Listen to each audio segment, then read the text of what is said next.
Hi అండి, welcome to అమ్మమ్మ వంటింటి రుచులండి. ఈరోజు నేను చేయబోయే రెసిపీ ఏంటంటే అండి, సొరకాయ నువ్వుల కర్రీ అండి. అది సొరకాయ తినని వాళ్ళు కూడాను ఇలా చేసుకుంటేనండి చాలా టేస్ట్గా ఉంటుందండి. మీకు నేను చేసి చూపిస్తాను. వంటింట్లోకి వెళ్ళిపోదాం, ఫాలో అవ్వండి. గ్యాస్ వెలిగించి కళాయి పెట్టుకున్నామండి. ఇప్పుడు ఇదిగోండి 2 స్పూన్లు ఆయిల్ వేసుకోండి. ఆయిల్ కాగిందండి. ఆయిల్ కాగిన తర్వాత 2 ఎండుమిరపకాయలని ఇలా 2 ముక్కలుగా చేసుకుని వేసుకోండి. 1 స్పూను ఆవాలు వేసుకుంటున్నానండి. 1 స్పూను జీలకర్ర, 1 అర స్పూన్కే పసుపు అండి. ఇదిగోండి ఇవి కొంచెం బాగా చిటపడం అనే వరకు వేయించుకోవాలండి. ఇదిగోండి ఇలా యాగాలి. ఇదిగోండి ఉల్లిపాయ ముక్కలండి. ఈ ఉల్లిపాయ ముక్కలు పెద్ద సైజు 1 ఉల్లిపాయ తీసుకున్నానండి. ఇదిగోండి ఇలా వేసేసుకుని ఇవి కొంచెం దోరగా వచ్చే వరకు వేయించుకోవాలండి. 2 పచ్చిమిరకాయలు తీసుకున్నానండి, ముక్కలు చేసుకున్నాను. ఇదిగోండి దీనిలో ఇప్పుడు 1 రెబ్బ కరివేపాకు ఇలా తుంచేసుకుంటేనండి చాలా మంచి స్మెల్ వస్తుందండి. ఇదిగోండి వీటన్నిటిని ఇట్లా ఆగనివ్వాలి.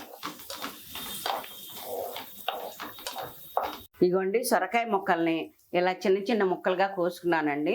అంటే పెద్ద ముక్కలు కోస్తేనండి బాగా మగ్గవండి, అందుకని నేను చిన్న చిన్న ముక్కలుగా కోసుకున్నానండి. వీటిని కూడాను ఒకసారి తిప్పేసుకుని మూత పెట్టేసుకోండి. మూత పెడితే ఏమవుతుందంటే సొరకాయ ముక్కల్లో నీరు ఉంటుంది కదండి, ఆ సొరకాయ ముక్కల్లో నీరు అంతా వచ్చి ముక్క మగ్గి బాగుంటుందండి, మీకు తొందరగా ఏగుతుంది అనమాట. ఇదిగోండి మూత పెట్టేసండి. ఆ మూత ఆవిరికి త్వరగా ఉడుకుతుందండి సొరకాయ. ఇదిగోండి అరకప్పుకి నువ్వులు తీసుకున్నానండి. ఈ నువ్వుల్ని మిక్సీ జార్లో వేసుకుని దీన్నండి చాలా మెత్తగా పేస్ట్ లాగా చేసుకోవాలండి. ఈ కూర అయ్యే లోపు నేను ఇది పేస్ట్ పట్టుకుంటానండి. ఇదిగోండి నువ్వుల్ని వేయించుకోవసరం లేదండి, నువ్వులు పచ్చి వేసుకుంటున్నానండి. ఈ నువ్వుల్ని పౌడర్ లాగా చేసుకున్నాక ఆ తర్వాత కొంచెం వాటర్ పోసుకుని పేస్ట్ లాగా చేసుకోండి. మీరు మూత తీసి చూసుకుందామండి. చూసారా ఎలా మగ్గిపోయిందో? ఇలా మగ్గిన తర్వాత అండి కొంచెం స్పూన్లో సగానికి అల్లం వెల్లుల్లిపాయ పేస్ట్ వేసుకోండి. 1 స్పూన్కి మాత్రం సాల్ట్ వేసుకోండి.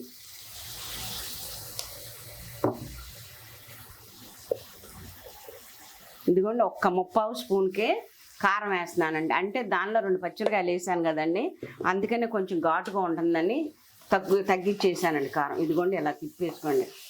ఆ కారం కానీ ఎల్లుల్లిపాయ పేస్ట్ కానీ ఉప్పు అన్నీ ముక్కగా పట్టేస్తాయండి. 1 నిమిషం ఇలా తిప్పుకోండి.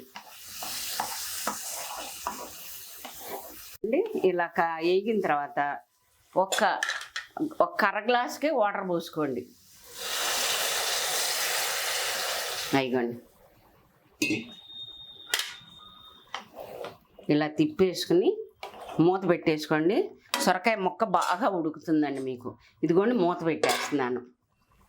ఇదిగోండి సొరకాయ కూర ఇదిగోండి ఇలా మగ్గాలండి. ఇలా మగ్గితేనే సొరకాయ మెత్తగా ఉండి గుజ్జులాగా వస్తుందండి. ఈ కర్రీ కూడానండి పాతకాలం అంటేనండి మా అమ్మమ్మ లాంటి నుంచి వచ్చిందండి. మీరు తినని వాళ్ళు కూడా చపాతీలోకి, పుల్కాలోకి, రైస్లోకి చాలా టేస్ట్ వస్తుందండి. ఇందాక మనము నువ్వులు కర్రీ మెత్తగా పేస్ట్లా చేసుకున్నాం కదండి నువ్వుల్ని. ఇదిగోండి ఇలా వేసేసుకోండి. వేసేసుకున్నాక మనం పచ్చి నువ్వులు వేసుకున్నాం కాబట్టి ఆ పచ్చి వాసన రాకుండా కొంచెంసేపు ఇలా ఉడకనివ్వండి. ఇలా ఉడికిన తర్వాత మీరు ఎంత టేస్ట్గా ఉంటుందండి, చూడటానికి ఎంత బాగుంది, తినేటప్పుడు ఎంత బాగుంటుందండి. 1 అర స్పూన్ మాత్రం మసాలా వేసుకోండి. 1 స్పూనేనండి, ఎక్కువ వేసుకోబాకండి, మళ్ళీ ఘాటుగా ఉంటే మనం తినలేమన్నమాట కర్రీని. చూసారా ఇలా 1 నిమిషం నుంచి 2 నిమిషాల వరకు మగ్గనివ్వండి. చక్కగా గ్రేవీ కూడా వచ్చి చాలా టేస్ట్గా ఉంటుందండి మీకు. ఇందాక మసాలా అన్నా కదండి, అది మీకు అర్థమవుతుందో లేదోనండి. గరం మసాలా అండి, అది 1 అర స్పూన్కే వేసుకోండి, ఎక్కువ వేసుకోబాకండి. ఇదిగోండి కొత్తిమీర అండి. కొత్తిమీర వేసేసుకుని ఇంకా కర్రీ అయిపోయినట్టండి, రెడీ అయిపోయినట్టే కర్రీని. ఇదిగోండి ఇలా 2 సార్లు తిప్పుకుంటే ఆ కొత్తిమీర స్మెల్ కూడా కూరకు బట్టి చాలా బాగుంటుందండి మీకు. సర్వింగ్ బౌల్లో తీసేసుకుందామండి, ఇంకా కర్రీ రెడీ.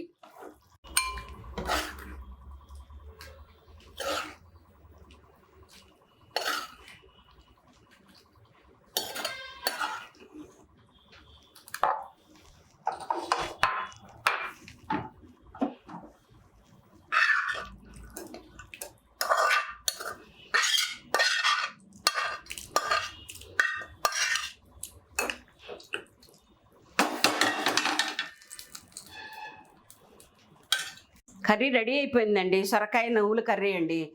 దీన్ని మీరు కూడా ఇంట్లో ట్రై చేసి ఈ కర్రీ ఎలా ఉంది ఏంటి అన్నది నాకు కామెంట్ చేయండి. కామెంట్ చేస్తేనే కదండి టేస్ట్ ఎలా ఉంది ఏంటనేది తెలిసేది. నాకు లైక్స్ కొట్టండి. నా వీడియోని మీరందరూ షేర్ చేసుకోండి. నా ఛానల్ని కొత్తగా చూసేవాళ్ళు ఉంటే సబ్స్క్రైబులు మాత్రం మర్చిపోబోకండి.